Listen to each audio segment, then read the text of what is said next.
नमस्कार. स्वयं अध्ययनाच्या 41व्या भागात आपण येतो. गेल्या वेळेला तुम्हाला आठवत असेल मनन, चिंतन, स्मरण आणि लक्षात राहणं ह्या सगळ्याची व्याख्या असं आपण बघितलं होतं. आज तोच भाग आपण पूर्ण करून पुढच्या भागाकडे जाणार आहोत. आज तुम्हाला सांगत असताना मला परत आठवण करून द्यायची आहे की गेल्या वेळेला मी तुम्हाला काहीतरी उदाहरणं सांगितली होती. मनन, स्मरण, चिंतन म्हणजे त्या आपल्या ध्येयाशी एकरूप होऊन जाणं. असे एकरूप होऊन गेलेले गोरा कुंभाराचं उदाहरण सांगितलं होतं, सुषमा स्वराज्याचं उदाहरण सांगितलं होतं, मीराबाईंचं उदाहरण. अशी एक दोन नव्हे, असंख्य असंख्य असंख्य उदाहरणं तुम्हाला दिसतील. आणि जो असा आपल्या ध्येयाशी एकरूप होतो त्यालाच यशोशिखर मिळतं. आज मी सांगत असताना तुमच्या लक्षात असं येईल की अगदी सुरुवातीच्या काळामध्ये आपण जो वेळ वाया गेला असं वाटत नव्हतं तुम्हाला, असं मला खात्री आहे. कारण अभ्यासाला पूरक सगळ्या गोष्टी सांगत होत्या. त्याच सगळ्या गोष्टी आज मी थोडक्यात त्याचा आढावा घेणार आहे, कारण तुमच्या स्मरणात राहण्यासाठी या सगळ्या गोष्टींचा उपयोग आहे. पहिली सगळ्यात महत्त्वाची गोष्ट म्हणजे तुमची स्मरणशक्ती, बुद्धी ही दैवजात आहे की कष्टाने कमावलेली आहे? तर फक्त 1/3 भाग हा आपल्याला पारंपरिकरित्या आई, वडील, आजोबा, आजी किंवा देवाची गिफ्ट म्हणून आपल्याला मिळालेला असतो. उरलेला 2/3 जो भाग आहे तो आपल्याला मिळवायचा असतो, अक्वायर करायचा असतो. आपली मेहनत त्या ठिकाणी लावायची असते. आपण कशा प्रकारे, किती, काय काय करतो याच्यावर आपल्याला यश, मनन, चिंतन हे सगळं अवलंबून असतं. दुसरी महत्त्वाची गोष्ट म्हणजे 5 गोष्टींचा एकत्र मिलाफ ज्याच्या ठिकाणी होतो त्याला अतिशय उत्तम स्मरण होतं. हे कोणकोणत्या गोष्टी? तर एक, ध्येय. मला वाटते मी गेल्या वेळेलाही म्हटलं होतं की ध्येय तुमचं जितकं उच्च तितकं तुम्हाला आतून देव प्रेरणा देतो, आतून तुम्हाला शक्ती स्फुरते किंवा तुमच्या ज्या क्षमता आहेत त्या जास्तीत जास्त वापराव्या लागतात, वापरल्या जातात. एरवी आपण काय करतो, आळस, शांतपणे बसलेलं असतो, काही पडलेलं नसतं. एखादा छोटासा टास्क असेल, म्हणजे अगदी साधं उदाहरण आपल्याला पटेल असं घेऊया. वाड्याकडे जाऊन काहीतरी घेऊन यायचं आहे, मग आपल्याला नाही ना, घरच्या साडीवर पण जातो, घेऊन येतो, फार काही करावं लागत नाही. पण इथून स्टेशनपर्यंत जायचं आहे, थोडीशी तयारी करायला लागेल. इथून चर्चगेटपर्यंत जायचं आहे, आणखीन तयारी करायला लागेल. इथून तुम्हाला दिल्ली गाठायची आहे किंवा काश्मीर गाठायचं आहे, आणखीन तयारी करायला लागेल. हे झालं अगदी साधं प्रवासाचं उदाहरण. तसं आयुष्यातलं ध्येय जेवढं तुमचं मोठं असेल, मला असं वाटतंय, म्हणून तर आपण सगळे जे शहीद असतात, म्हणजे आत्ताचेच असं नव्हे, सैनिक असं नव्हे, तर स्वातंत्र्यपूर्व काळातले, त्यांना आपण देवाच्या समान मानतो. कारण त्यांचं ध्येय मोठं होतं आणि त्याच्यामुळे त्यांच्याकडून जी काही कामं अशक्यप्राय घडू शकली ती घडू शकली. असं हे ध्येय. तेव्हा पहिलं, ध्येय मोठं ठेवा, ध्येय उच्च ठेवा आणि ध्येयाच्या पाठी कधी विसर पडून देऊ नका, त्याला भरकटून स्वतःला जाऊन देऊ नका. दुसरं ते म्हणजे इच्छाशक्ती तुमची प्रबळ पाहिजे. मला वाटते कितीतरी आपल्याला प्रलोभनं असतात, ती सगळी प्रलोभनं आपल्याला दूर सारता आली पाहिजेत. मित्रांनी बोलवलं वगैरे, हातात छोट्या छोट्या गोष्टी आहेत, पण मला असं वाटते थोडं आपण ग्रेटर एक्सटेंटमध्ये बघूया. तुम्ही तुमच्यापैकी जर कोणी उडता पंजाब बघितलं असेल तर अशा प्रकारच्या प्रवृत्ती देशामध्ये हल्ली भरपूर आहेत. म्हणजे भारतीय युवकांना कसं गुमराह करायचं आणि कसं भरकटावचं, कसं व्यसनी लावायचं, यासाठी असंख्य असंख्य असंख्य जण, खास करून काही संघटना, सीमेच्या पार, ज्यांनी सीमेच्या आत बस्तान बसवलेलं आहे, पान, गुटखा, अमुक तमुक अनेक आकर्षणं, बार्स असतील, रेस्टॉरंट्स असतील, आणखीन काही असेल, चमक चमक ज्याला म्हणतात, असं काही असू शकेल. ह्या सगळ्याची अट्रॅक्शनं, सिनेमाला जायचं आता आजकाल घरी मिळतं बघायला मिळून. आता पूर्वी कितीतरी वेळा शाळा कॉलेज बुडवून मुलं जायची. या छोट्या छोट्या प्रलोभनं, किंवा खेळायचं आहे, खूप मित्र बोलवत आहेत, ही सगळी प्रलोभनं दूर सरून नाही, माझं जे काम आहे ते ठरवलेलं मी आधी करणार, मग बाकी. ही इच्छाशक्ती तुमची प्रबळ पाहिजे. इच्छाशक्ती आणि जिद्द, मी करणारच, कोणी मला रोखू शकणार नाही. तिसरी महत्त्वाची गोष्ट म्हणजे आत्मविश्वास, की मला हे जमणार आहे. हा आत्मविश्वास ज्याच्या पाठी असेल, ते परत आपण काय काय बघितलं बघा, ध्येय, इच्छाशक्ती, जिद्द, परिश्रम आणि विश्वास, या 5 गोष्टींचा मेळ म्हणजे तुमच्या स्मरण चांगलं लक्षात राहायला मदत होणार आहे. हे लक्षात ठेवा. मनन आणि चिंतन एकरूप होणं हे तुम्हाला जमणार आहे. मी परत तेच म्हटलं की मनन आणि चिंतन म्हणजे काय, सारखं तेच आठवणं म्हणजेच एकरूप होऊन जाणं ध्येयाशी. दुसरा जो भाग आहे तो म्हणजे तुम्हाला आठवत असेल की जेव्हा आपण पंचेंद्रिय आणि ज्ञानेंद्रिय, त्याचबरोबर कौशल्य बघितली होती, श्रवण कौशल्य, किंवा तुम्ही आणखीन संभाषण कौशल्य, लेखन कौशल्य, वाचन कौशल्य, हे सगळं कौशल्य करत असताना आपण ज्या वेगवेगळ्या ॲक्टिव्हिटी दिलेल्या होत्या, ह्या सगळ्या ॲक्टिव्हिटी ह्या तुम्हाला अभ्यासात आवड निर्माण करणं, अभ्यासाशी एकरूप होणं याला मदत करतात. नाही तर नुसतंच नीरस वाटेल ना, नुसतंच पाठांतर करताय, नुसतंच वाचताय. नीरस आणि पाठां वाटेल ह्याच्यासाठी आपण ह्या सगळ्या गोष्टी दिल्या होत्या. तिसरी महत्त्वाची गोष्ट आहे की मेंदू परत परत जेवढा कधीही मेंदू थकत नाही. आणि जर थकला तर त्याला विश्रांती घेण्यासाठी अगदी साधे उपाय असतात. निद्रा, कसली निद्रा घ्यायची, त्याच्या कमांड असू शकते, अशी निद्रा घेऊ शकता. एखाद्या छंदात म्हणजे कामात बदल हीच विश्रांती असं ज्याला म्हणतात, तसं मेंदूचं करू शकता.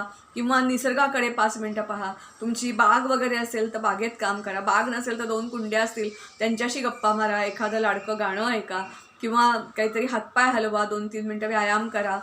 असं काहीतरी करा. किंवा एखादं काहीतरी, मला वाटते मी सांगितलं होतं की सरबत, चणे, दाणे असं काहीतरी खा की ज्याच्यामुळे फार तुमचं लक्ष डिस्ट्रॅक्ट होणार नाही आणि परत आणा. असं केल्यामुळे तुम्हाला मेंदूंचा जास्तीत जास्त वापर करा. कधीही असं म्हणू नका मी कंटाळलो, थकलो. कंटाळा तर शब्द काढूनच टाकला, पण थकावासुद्धा तुम्हाला येता कामा नये. तिसरी महत्त्वाची गोष्ट आहे म्हणजे आपण परत परत, तुम्हाला मला वाटते अगदी मॉन्टेसरीपासून प्रायमरीच्या बाईसुद्धा सांगतात की आपल्या वाढीचे, मेंदूच्या वाढीचे टप्पे असतात. जसे उंचीच्या वाढीचे टप्पे तसे मेंदूच्या वाढीचे टप्पे असतात. पहिल्या 5 वर्षात अतिशय जोमाने मेंदू वाढत असतो. नंतर मग परत पुढे 5 ते 10 ते 12 हा एक कालावधी, 12 ते नंतर 15पर्यंत एक कालावधी, 15 ते 21पर्यंत कालावधी. नंतर आपल्याला मेंदूच्या क्षमता पण आपल्या कोणत्या डेव्हलप होतात ते वाढत जातं. पण ही जी स्मरण क्षमता आहे ती वयाच्या 5 वर्षापर्यंत आणि मॅक्झिमम 10 वर्षापर्यंत मॅक्झिमम त्याचा वापर करून घ्या. त्यामुळे शाळांपेक्षा सुद्धा पालकांची जबाबदारी या ठिकाणी जास्ती आहे की वेगवेगळ्या तऱ्हेने त्यांना सारख्या असंख्य गोष्टी, वेगवेगळ्या प्रकारच्या गोष्टी लक्षात ठेवण्याची सवय लागली पाहिजे, लक्षात ठेवण्याची सवय लागली पाहिजे. उदाहरणार्थ मला अगदी चांगलं आठवते, माझी नात खूप लहान होती आणि मी तेव्हा अमेरिकेत गेले होते आणि मी प्रवास करायचो. तर मग रस्त्यात काय काय दिसतंय, मग मी दोघीजणी मिळून खेळ खेळायचो बरं का. गोष्टी सांगायच्या. कसल्या गोष्टी सांगायच्या तर कुठच्याही माहिती असलेल्या गोष्टी सांगायच्या नाही. समजा तुम्हाला पॅच दिसला पिवळ्या रंगाचा, तर मग पिवळ्या रंगावरून काहीतरी गोष्ट सांगा. मग आणखीन थोडी पुढे आलात की वेगळी झाडं दिसली, त्याला चेरीचे घोस दिसले, मग चेरीच्या घोसवरून गोष्ट सांगा.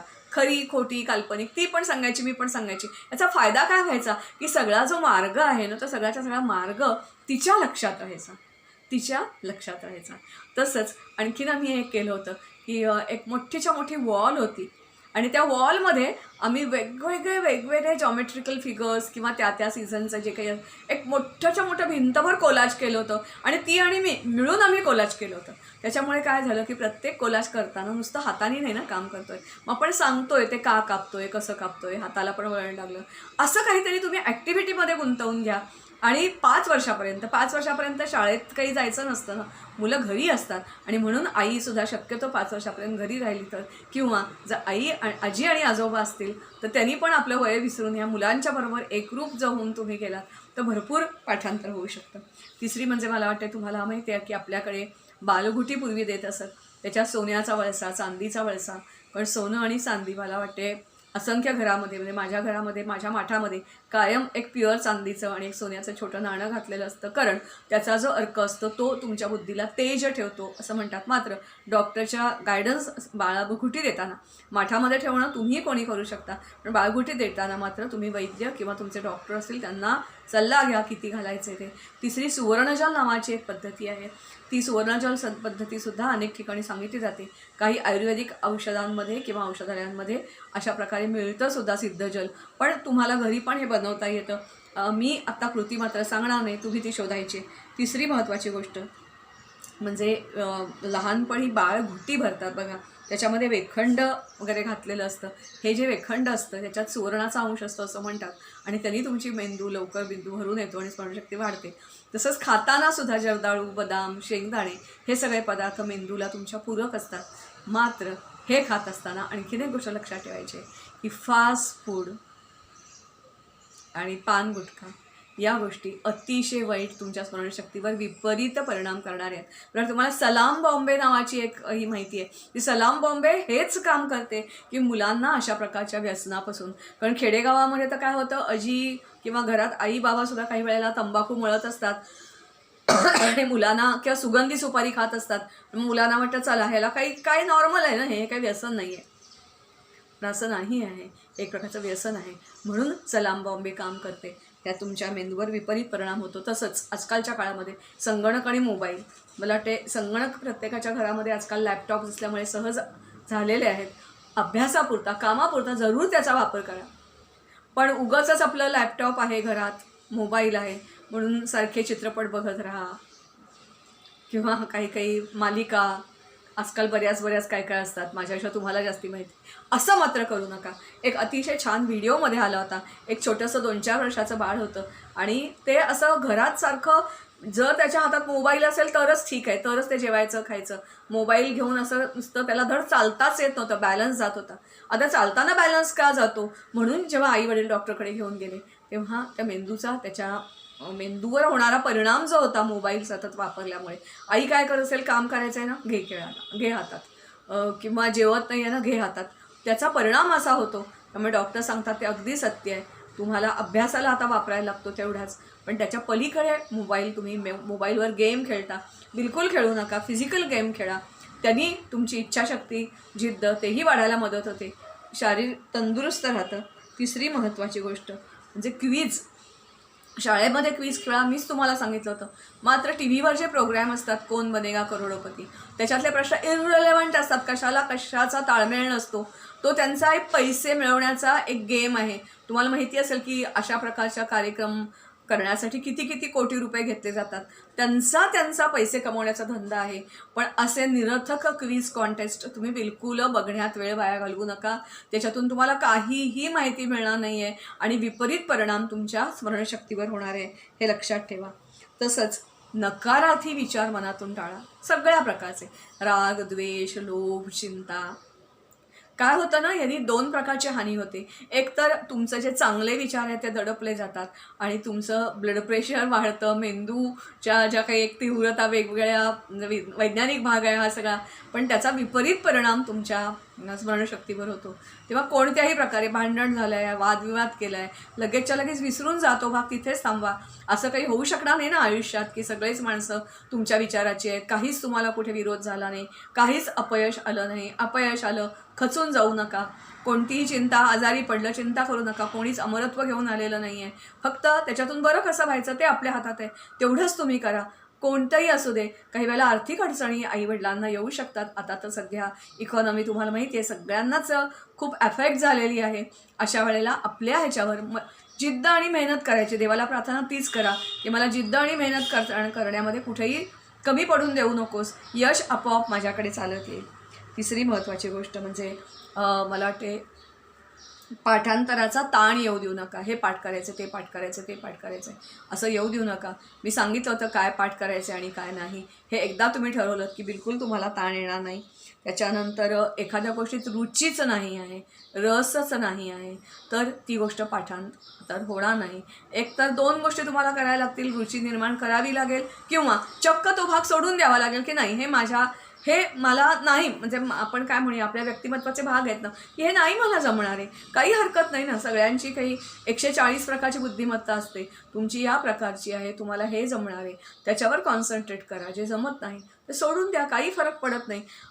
मला असं वाटतं की काही वेळेला आपण म्हणतो ना की सगळंच जर एकसारखी सोसायटी असते तर कसं चाललं असतं ना. सोसायटीला डॉक्टर पाहिजेत, इंजिनियर पाहिजेत, वकील पाहिजेत, लॉयर पाहिजेत, श्रम करणारी माणसं पाहिजेत, शेतकरी पाहिजे, सगळेच पाहिजेत. तेव्हा बिलकुल त्याचा ताण येऊन देऊ नका की मला जमणार नाही. आणि सगळ्यात महत्त्वाची गोष्ट, शांत बसायला तुम्ही शिका. मित्रांचे गट करा, मित्रांच्यात चर्चा करा. क्विज खेळायची असेल तर मित्रांच्यात खेळा आणि दिवसाकाठी काही काळ शांत बसा. शांत म्हणजे खरोखरी शांत बसा. मनात कोणताही विचार न येऊ देता शांत बसा. हा अतिशय छान. शांत बसणं म्हणजे सुद्धा एक प्रकारे मेंदूला विश्रांती आहे. त्याच्यामुळे तुमचा मेंदू हा सजग होतो. आणखीन एक महत्त्वाचा शेवटचा भाग, म्हणजे जी गोष्ट कळत नाही आहे किंवा रुची नाही आहे असं वाटते, अवघड वाटते, ती स्वतःला समजावा. मला असं वाटतं की आजकाल तुम्हाला खूप प्रलोभनं वेगळ्या गोष्टी आहेत, पण माझ्या वयाच्या असंख्य जणं तुम्हाला तेच सांगतील की आम्हाला शाळेत शिक्षक व्हायला आवडायचं. मग मी घरच्या घरीच जे मला वाटतं काहीतरी पंचा वगैरे असेल त्याची पदर वगैरे घेऊन मग बाई होऊन आम्ही काहीतरी दाराचंच खडू बनवून वगैरे काय करायचो. याचा परिणाम काय होतो माहिती आहे, जेव्हा तुम्ही स्वतःला समजावून सांगता तेव्हा ते अधिक चांगलं समजतं, समजलेलं अधिक चांगलं लक्षात राहतं. तेव्हा असं हे पाठांतर, मनन आणि चिंतन. इथे आज आपण या भागाला पूर्णविराम देतोय. पुढच्या भागात दुसरं काही बघणार आहोत. नमस्कार.